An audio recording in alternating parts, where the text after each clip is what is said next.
জয় যীশু প্ৰিয়সকল। মই আজি আছোঁ আমাৰ নিজৰ মণ্ডলীতে। এয়া দেখিছে মোৰ কাষত এটা ট্ৰাংক বাকচ আমি যোৱাকালি লৈছোঁ। ট্ৰাংক বাকচ দুটা লৈছোঁ। ইয়াৰ দামটো মই নকওঁ, চাইজটো খালী কৈ দিছোঁ। এইটো 2 ফুট আছে, 2 ফুট বহল, 2 ফুট হাইট আৰু দীঘলটো 4 ফুট। ইয়াৰ দামটো আপোনালোকে জনাব। মোৰ আজি ভিডিঅ' বনোৱা উদ্দেশ্য এইটোৱে, এইটো কাৰণে মই আজি ভিডিঅ' বনালোঁ। মই যিহেতু ফেচবুক চলাই আছিলোঁ, ফেচবুক চলাই থকা সময়খিনিত মই এটা ভিডিঅ' পালোঁ আৰু ভিডিঅ' চাই মই খুব ভাল পালোঁ আৰু খুব ভাল লাগিল সেই ভিডিঅ' ক্লিপটো চাই। এজনী আণ্টিয়ে বাইবেলৰ পথ কেনেকৈ নিজৰ লগত ৰাখে সেই কথাখিনিক মই আপোনালোকক অলপ দেখুৱাব বিচাৰিছোঁ। মানে সেই আণ্টিজনী নামটো সৰস্বতী, নাজানো অসমৰে হয় নে অসমৰ বাহিৰৰ হয়। বাইবেলৰ পথটো কেনেকৈ নিজৰ লগত লৈ থাকে আৰু যীশুখ্ৰীষ্টক কেনেকৈ ভাল পায় আৰু কিয় ভাল পায় সেইখিনি গোটেইখিনি কথা কৈছে, নিজৰ জীৱনৰ সাক্ষ্যটো দিছে। সেই ভিডিঅ' ক্লিপটো মই চাই খুব ভাল পালোঁ আৰু লগতে আপোনালোকেও চাই ভাল পাব বুলি আপোনালোকক মই এই ভিডিঅ' ক্লিপটো দেখুৱাবলৈ ইচ্ছা কৰিছোঁ। আৰু লগতে মই এই কামটো কৰি যাওঁ, নাজানো কিমানখিনি আজি কৰিবলৈ পাৰিম। আপোনালোকে নিশ্চয় সম্পূৰ্ণ ভিডিঅ' চাব বুলি আশা কৰিলোঁ। আজি তোমাদের কাছে একটা খুব ভালো কথা তুলে ধরতে এসেছি।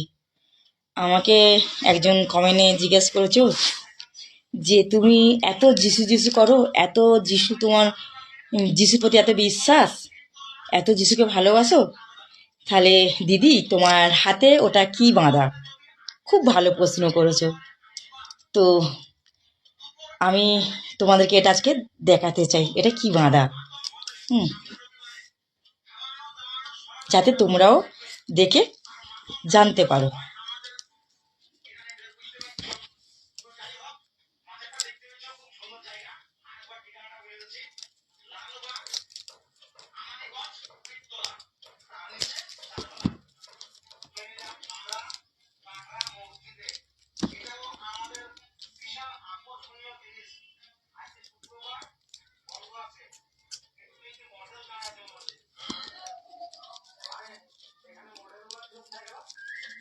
যাতে না জল লাগে, ভিজে যায়, কাগজটা নষ্ট হয়ে যায়, যার জন্যে একদম পুরো সুন্দর করে কাগজটা একদম মানে খুব সুন্দর করে যত্ন করে কাগজটা বেঁধেছিলাম।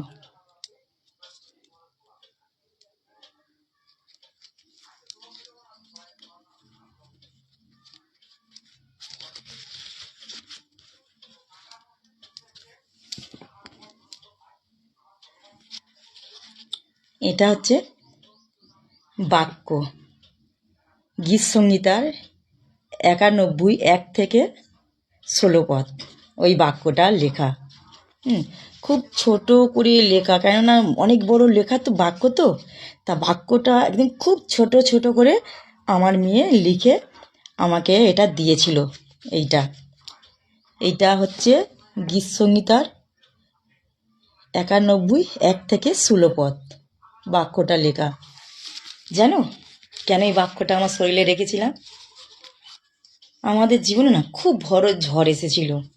আমি মা, তো মারা না বড্ড কমজোরি হয়। তো যখন আমার ছেলে অতিরিক্ত নেশা করছিল, অতিরিক্ত মানে নিজেকে শেষ করে দেওয়ার জন্যে পাগলের মতন হয়ে যাচ্ছিল, তো তখন না আমার ছেলেকে ফিরে পাওয়ার জন্যে আমি আকুলিত হয়ে গেছিলাম। ঘুম খাওয়া সমস্ত বন্ধ হয়ে গেছিল, মুখে দিন রাত যিশু যিশু করছি, কিন্তু সেই বিশ্বাসটা রাখতে পারছি না যে সত্যি কি আমার ছেলেকে ফেরত পাবো। তো এরকম করতে করতে না আমার ঘুম খাওয়া সব বন্ধ হয়ে যাচ্ছিলো। কেননা আমি তোমাদের দেখিয়েছি কিছুদিন আগে আমার রিপোর্টগুলো, আমার ইকো হয়েছে, আমার সমস্ত রক্ত পরীক্ষা হয়েছে, সব হয়েছে।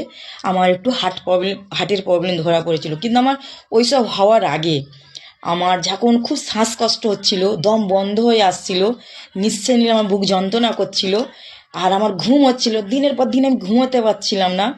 তখন না যে আমি তো বাইবেল পড়তে জানি না, আমি প্রার্থনা করি শুধু। তা আমার মেয়েকে বললাম যে মা আমাকে এই বাক্যটা লিখে দে, যে সর্বদা যেন ঈশ্বর আমার মধ্যে থাকে।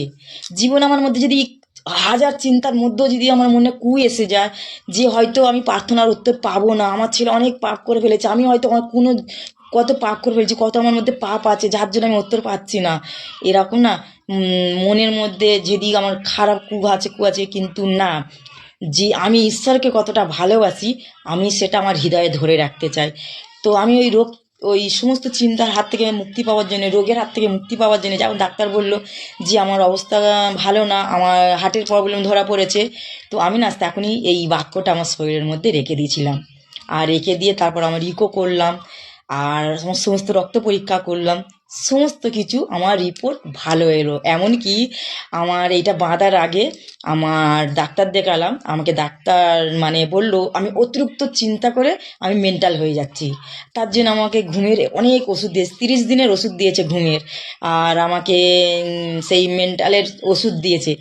সেটাও আমি ভিডিওয়ে দেখেছি যে আমি একটাও কিছু ছুঁয়ে খাইনি, সেই ওষুধ, সেই ডাক্তার, সমস্ত কিছু ছিল আমার এই বাক্যটা, যার জন্য আমাকে কিছুই খেতে লাগে না, আমি কিছুই খাইনি, সমস্ত কিছু থেকে আমি সুরক্ষিত আছি। এমনকি আমার ইকো করেছে, যে বুক যন্ত্রণা হচ্ছে না, আমার শ্বাস বন্ধ হয়ে আসছিল, এমনকি আমি একটু দূরে যেতেও পারছিলাম না। আমার মেয়ের বাড়ি গেছি, সেটাই কি আমার বাড়াবাড়ি শরীর খারাপ হয়ে গেছে, আমার জামাই সঙ্গে সঙ্গে নার্সিংহোমের ডাক্তার ওদের বাড়ির পাশে আছে, সেই ডাক্তারকে নিয়ে এসছে। কিন্তু না, আমি সব কিছুতে রক্ষা পেয়েছি এই বাক্যর মধ্যে থেকে। এই বাক্যটা আমার শরীরের মধ্যে আমি রেখেছিলাম যে আমি পাপী, আমার রক্ত গড়া শরীর, আমি মানুষ, হ্যাঁ, আমার মধ্যে সেই পাপের রক্ত শরীরের মধ্যে আছে। তাই না আমার মধ্যে ভয় ছিল যে যদি একমাত্র কেউ যদি আমাকে বাঁচাতে পারে, সে একমাত্র হচ্ছে আমার যিশু। আর সেই যিশুর আমি বাক্যটা আমার শরীরের মধ্যে আমি রেখেছিলাম। তাহলে বিশ্বাস হলো তো যে আমি মুখে এত যিশু যিশু করি, তাহলে আমার শরীরের মধ্যে আমি এটা কী রেখেছি। আমি তোমাকে কোনো খারাপ ভেবে আমি এটা তোমাকে দেখাচ্ছি না, যাতে তোমার মধ্যে আরও বিশ্বাস এসে যায়, আরও বিশ্বাস করতে পারো যে যিশু ছাড়া পৃথিবীতে আর কোনো অলৌকিক নেই। হ্যাঁ, অনেক মানুষের আছে ডাক্তার দেখাতে হয়, মানুষের জন্মেছি আমাদের ডাক্তার দেখাতে হবে, আমাদের তার জন্য ঈশ্বর ডাক্তার সৃষ্টি করেছে, আমাদের ওষুধ খেতে হবে, তার জন্য ওষুধ সৃষ্টি করেছে। কিন্তু আমি অন্ধবিশ্বাসের মধ্যে আমার ঈশ্বর প্রমাণ করে দিয়েছে যে প্রত্যেকটা মুহূর্তে আমাকে ঈশ্বর ধরে রেখেছে। আর আমি না অনেক দিন থেকে আমি কান্নাকাটি করি, চিন্তা করি, আর ঈশ্বরের দোষ দিই যে আমি সব উত্তর পাই। আমি যদি বলি যে ঈশ্বর আমি আজকে ডাল ভাত খেয়েছি, আমার একটু মাংসর দরকার, মাংসতে দূরে কথা আমার বিরিয়ানি এসে যায়, কিন্তু আমি কেন এটার উত্তর পাইনি। আবার ঈশ্বর আমার মধ্যে কথা বলে যে এমন কিছু জিনিস আছে সেটা সঙ্গে সঙ্গে পেয়ে যায়, আর এমন কিছু জিনিস সেটা দেরিতে, আর সেটা না একদম অমর হয়ে ফিরে আসে সেই আশীর্বাদটা।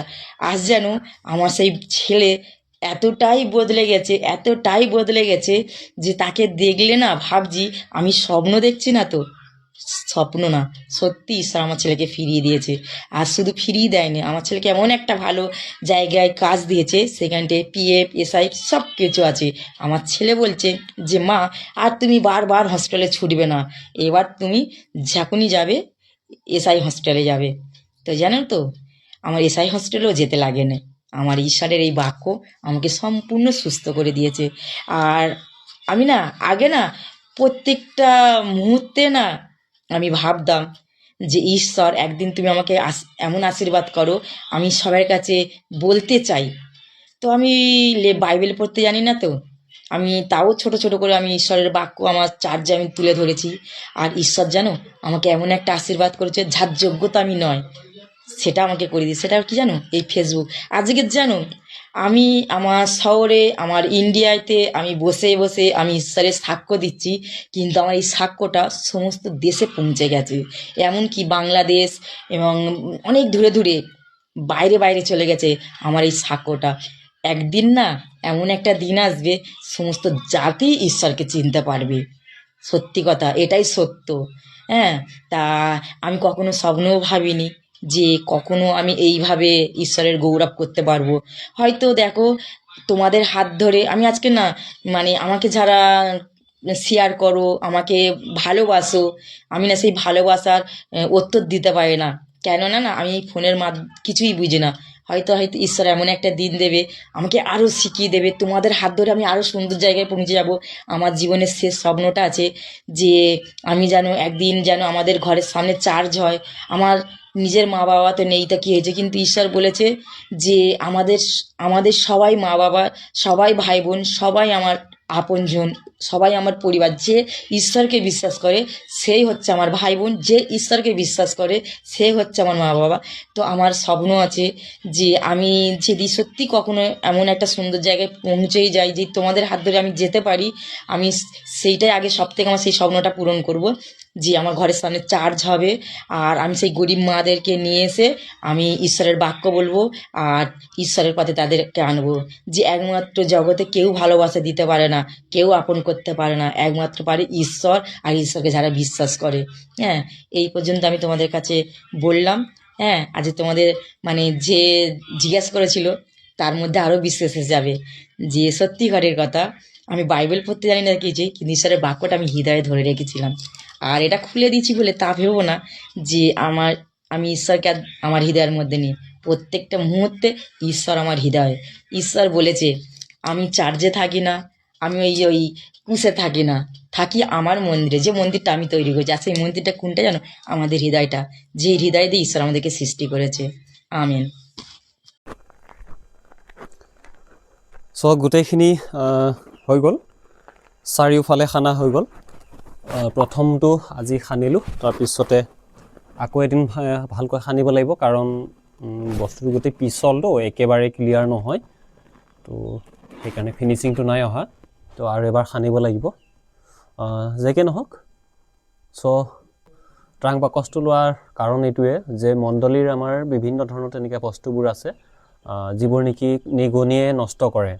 তো তেনেকৈ আমাৰ প্ৰায় তিৰপাল, স্কিন, তেনেকৈ বহুত বস্তু আমাৰ নষ্ট হৈ গ'ল। তো সেইবাবে আমি দুটাকৈ ট্ৰাং ল'লোঁ, এয়া এটা আছে আৰু ভিতৰত এটা আছে। চ' এইখিনি মই আজি আপোনালোকক দেখুৱালোঁ। লগতে যিজনী মহিলাৰ বিষয়ে মই আপোনালোকক এইখিনি দেখুৱালোঁ, তো আপোনালোকে চাই কেনে পালে আৰু কোন ঠাইৰ পৰা চালে নিশ্চয় জনাব। ধন্যবাদ।